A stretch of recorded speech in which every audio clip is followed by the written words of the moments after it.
अब सवाल है कि आखिर कौन थे महंत नरेंद्र गिरी, जिनका संत समाज से लेकर सत्ता के गलियारों तक काफी प्रतिष्ठा थी।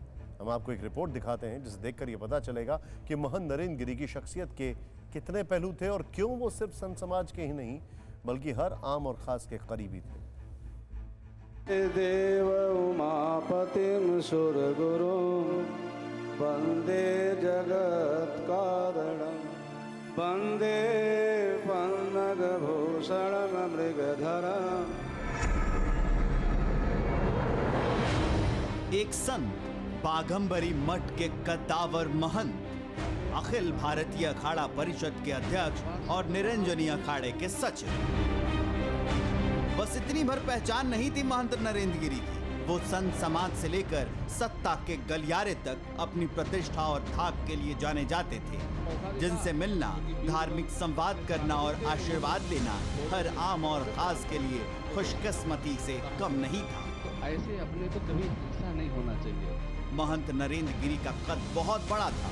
उन्होंने धर्म क्षेत्र में अखाड़ा परिषद के अध्यक्ष के रूप में कई कड़े और सख्त निर्णय लिए थे, जैसे फर्जी संत महात्माओं की सूची जारी करना, स्वयंभू शंकराचार्यों का खुलकर विरोध करना, किन्नर और परीक्षा अखाड़ा को 14वें अखाड़े के रूप में मान्यता देना, घर से संबंध रखने वाले महात्माओं को अखाड़े से बाहर करना, मठ मंदिरों के सरकारी अधिग्रहण का विरोध करना, 3 तलाक और धर्मांतरण का विरोध, ईसाई और मिशनरियों के खिलाफ कार्यवाही की मांग, बकरीद के मौके पर जीव हत्या का विरोध करना, उज्जैन, प्रयागराज और हरिद्वार कुंभ में 13 अखाड़ों की आर्थिक मदद दिलाना।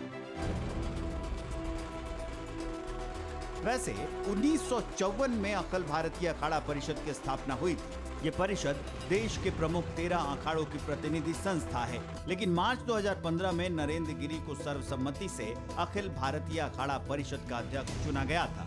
पूर्व अध्यक्ष ज्ञानदास के कार्यक्रम के बाद उनकी ताजपोशी हुई थी। साल 2019 में उन्हें दोबारा अध्यक्ष चुना गया। अध्यक्ष के तौर पर ये महंत नरेंद्र गिरी का दूसरा कार्यकाल था। अखाड़ा परिषद के राष्ट्रीय अध्यक्ष जो तमाम अखाड़े हैं, चाहे निरंजनी हो, जूना हो, 14 अखाड़ों के लोगों ने उनको दूसरी बार अध्यक्ष के रूप में चुना था। देश के सभी संत समाज को एक करने का काम किया और जिस तरह से कुंभ में उनकी भूमिका रहती थी, प्रयागराज में हम सब लोग उनके यहाँ जाते थे।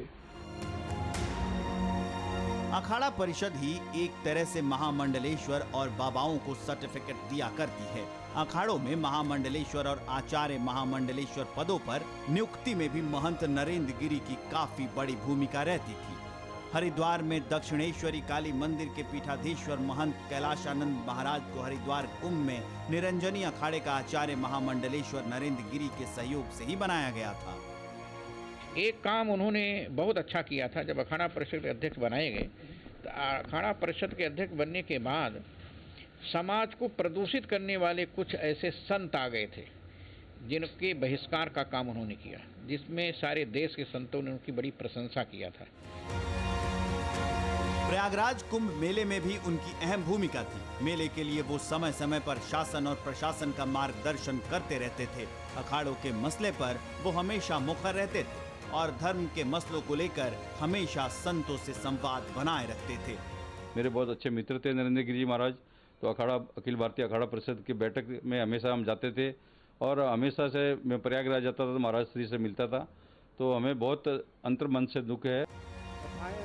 महंत नरेंद्र गिरी ने राम जन्मभूमि आंदोलन में भी बढ़ चढ़कर भाग लिया था। वैसे वो निरंजनी अखाड़े के सचिव भी थे।